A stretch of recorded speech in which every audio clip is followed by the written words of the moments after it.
matkul Statistika Bisnis. Kali ini kami ingin membahas salah satu materi yaitu adalah uji hipotesis yang melihat kehidupan sehari-hari apapun sering digunakan di kehidupan sehari-hari, yaitu uji tes pasangan atau dalam bahasa Inggrisnya disebut parenting test, identity test, atau prevention test. Di video ini kita akan belajar yang pertama apa itu uji pasangan dan kapan dibuat. Kedua, rumus statistika beserta ujinya. Ketiga, dua contoh soal serta penjelasannya. Dan di akhir kita akan sama-sama menyelesaikan dua soal. Yuk kita langsung mulai. Pertama, apa sih kegunaan dari uji keberpasangan ini? Uji tes yang ini digunakan untuk menguji selisih rata-rata dari dua hasil pengukuran yang berbeda, tetapi diambil dari anggota populasi yang sama. Nah, kata kuncinya di sini adalah anggota populasi yang sama. Ini yang membedakan uji tes berpasangan dengan uji tes dua sampel rata-rata. Perbedaan hasil uji biasanya muncul dari empat sumber. Yang pertama yaitu adalah kondisi sebelum dan sesudah uji. Biasanya disebut before after test. Contohnya berat badan sebelum dan sesudah uji pembagian. Nah, yang kedua itu adalah setiap anggota populasi mengalami dua kondisi yang berbeda. Yang ketiga itu adalah terhadap setiap anggota populasi diterapkan berbagai pengukuran yang berbeda. Misalnya dua penilaian yang menilai objek fisik. Nah, yang terakhir itu adanya dua belahan atau two sides pada tiap anggota populasi. Bisa dibandingkan mata kiri dan mata kanan.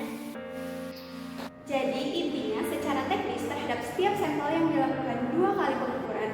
Nah, sekarang kita lihat rumus statistik ujinya. Nah, ini adalah rumus statistik ujinya.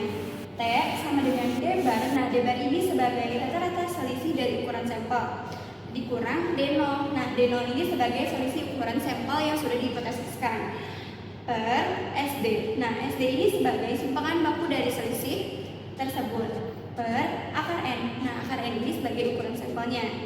Selanjutnya DF. DF sama dengan N dikurangi 1 atau ukuran sampel dikurangi 1. Satu hal penting yang perlu kita tahu, asumsi dari uji ini adalah bahwa populasi selisih pengukuran ini berdistribusi normal, teman-teman. Jadi bukan data mentah yang harus diubah normal, tapi itu selisihnya yang perlu kita ubah. Konsep utamanya ini sederhana. Kita mengubah dua kelompok data berpasangan menjadi satu kelompok data selisih atau D tadi. Nah, lalu kita uji apakah rata-rata selisih itu tuh signifikan, berbeda dari 0.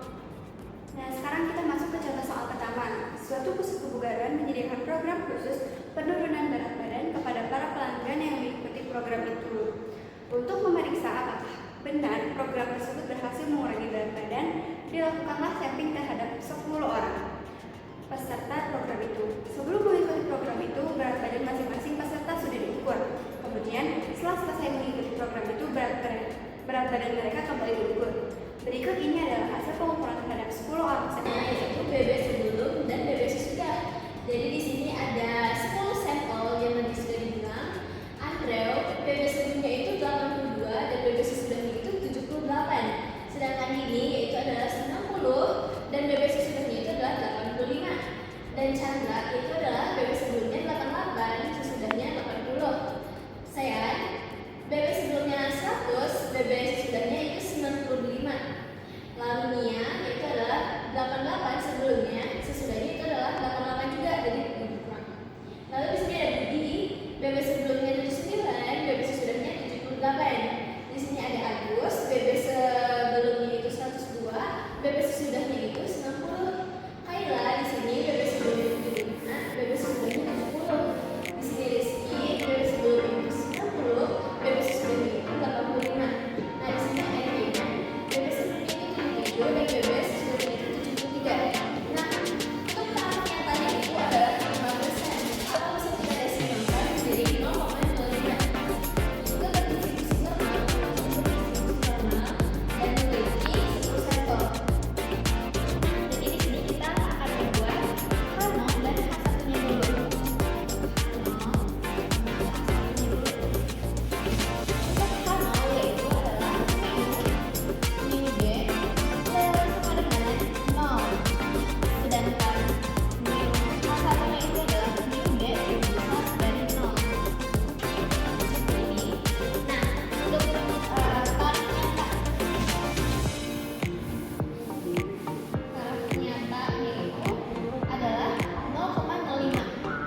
ini untuk tabel T-nya. Di sini tadi kita taruh nyatanya itu adalah 0,05. Kita lihat ke bawah dan tadi DF-nya itu adalah 9. Nah, di sini kita bisa dapat 1,833. Nah, lalu setelah kita membuat grafik tadi, nah ini kita arsip dulu ya mendadakannya. Nah, lalu di sini ada tabel kedua. Tabel ini untuk mencari DI-nya. Nah, jadi di sini kita kurangkan, jadi rumusnya W1 dikurang W2. Nah, di sini kita dapat 4, 5, 0, 1, 5, 5, dan 4. Nah, ini sudah kita dapatkan D1-nya. Lalu di sini setelah kita mendapatkan D-nya tadi, kita mencari D-bar-nya. Nah, di sini kita cari D-bar-nya. Untuk rumusnya yaitu adalah yang D1 ini dibagi dengan sampel. Nah, di sini ada 4. Ini kita tambah 4 tambah 5 tambah 8 tambah 5 tambah 0 tambah 1 tambah 12 tambah 5 tambah 5 tambah 4. Kurangi sampel. Sampel kita punya berapa? 10. Kurang sampel. Ini sampelnya kilo. Nah, untuk hasilnya itu adalah 4,9 kilo. Itu hasil D-barnya. Lalu setelah mendapatkan D-bar, lalu kita cari sifat waktunya.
Dan seterusnya hingga 4 dikurang 4,9 bar.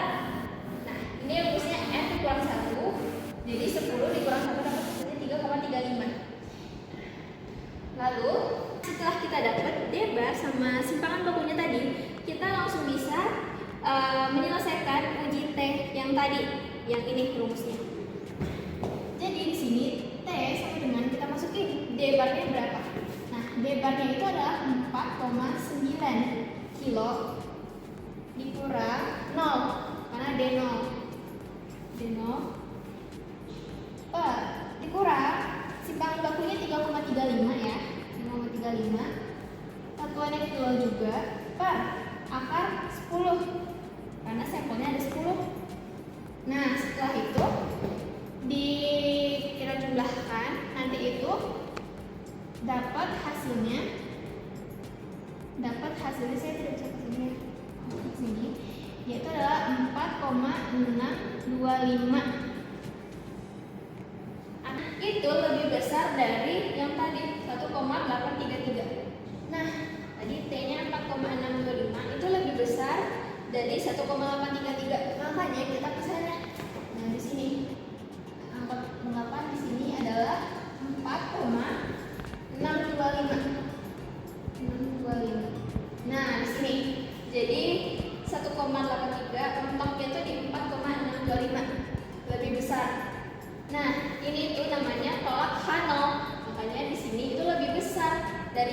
H1-nya. Karena H0 ditolak, maka H1-nya itu diterima.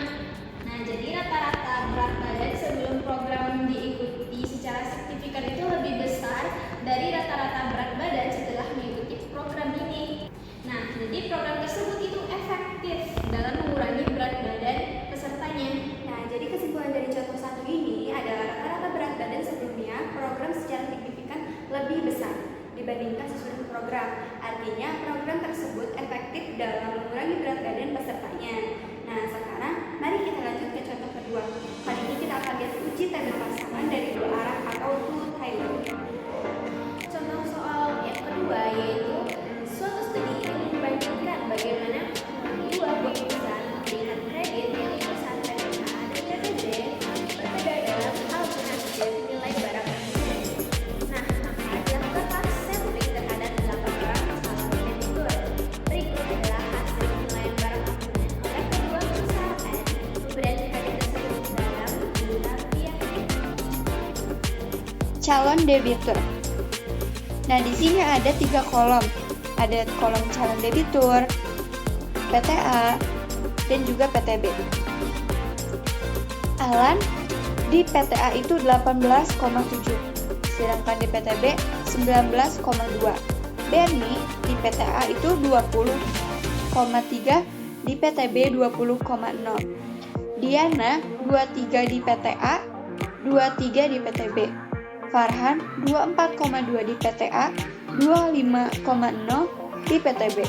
Halim 24,0 di PTA, 23,2 di PTB. Joko 25,0 di PTA, 23,0 di PTB. Ahmad 23,5 di PTA, 23,9 di PTB. Yanto 19,1 di PTA, 18,5 di PTB. Nah, yang ditanyakan ini, apakah terdapat perbedaan antara penilaian agunan yang diberikan oleh kedua perusahaan? Di sini sudah diketahui bahwa taraf nyatanya itu 0,5. Nah, terus juga berdistribusi normal. Selanjutnya, kita tentukan dulu H0-nya dan H1-nya. Karena di sini belum diketahui, maka jadinya H0 itu mu D sama dengan 0. Sedangkan H1-nya itu mu D tidak sama dengan 0 karena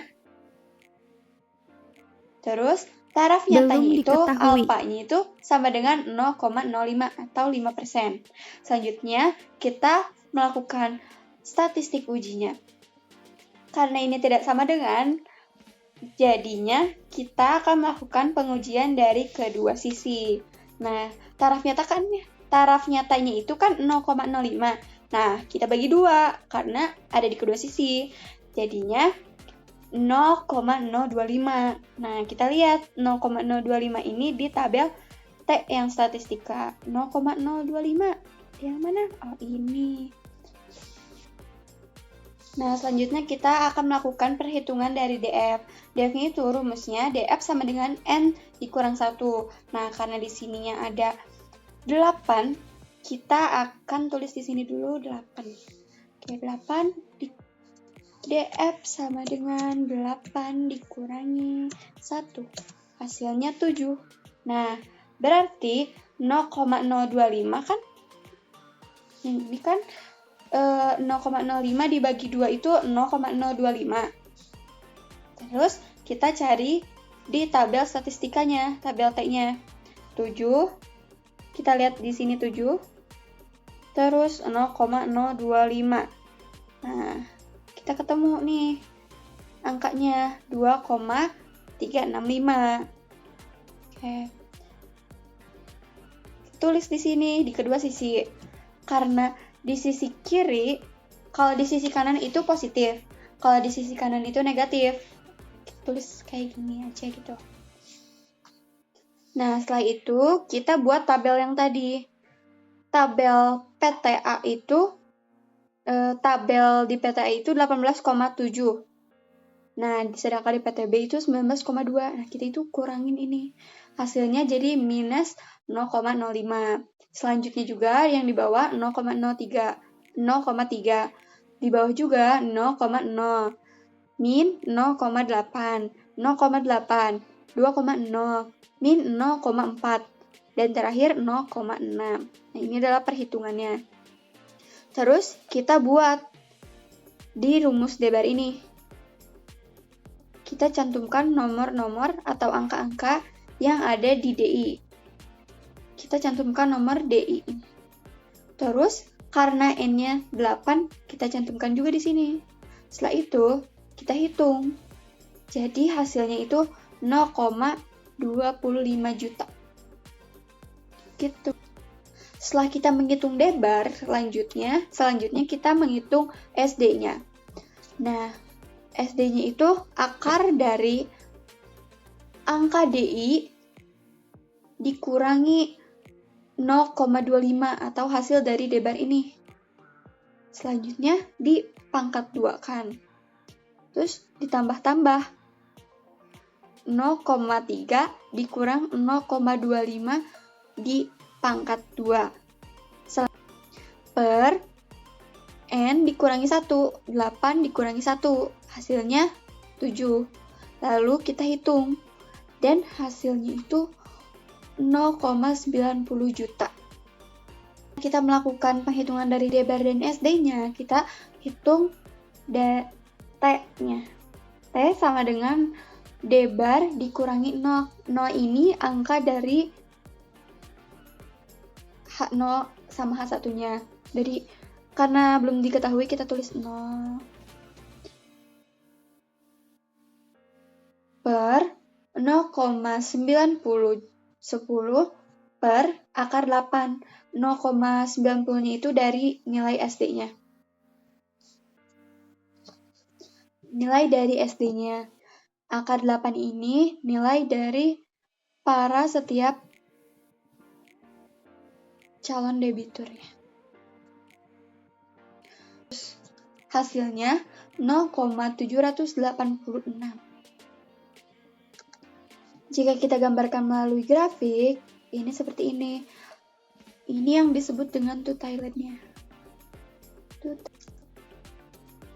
Karena T hitung 0,786 berada di antara minus 2,365, maka tidak masuk daerah kritis. Kesimpulannya, jangan tolak H0. Jadi, tidak adanya perbedaan yang signifikan antara PTA dan PTB dalam menilai barang anggaran. Sebelum kita tutup, mari kita rangkum poin-poin pentingnya. Pertama, uji T perpasangan digunakan ketika dua pengukuran berasal dari subjek yang sama. Kedua, data yang dianalisis adalah selisih dari D dari setiap pasangan. Nah, ketiga, rumusnya itu T sama dengan debar dikurang D0 per SD per akar dari N. Nah, keempat, asumsi utamanya adalah selisih dari pengukuran dan distribusi normal. Dan kelima, bentuk H1 itu menentukan apakah uji T itu satu arah atau dua arah. Nah, itu dia pembahasan lengkap tentang uji T yang sudah kita jelaskan tadi. Kalau ada pertanyaan, silakan tanya di kolom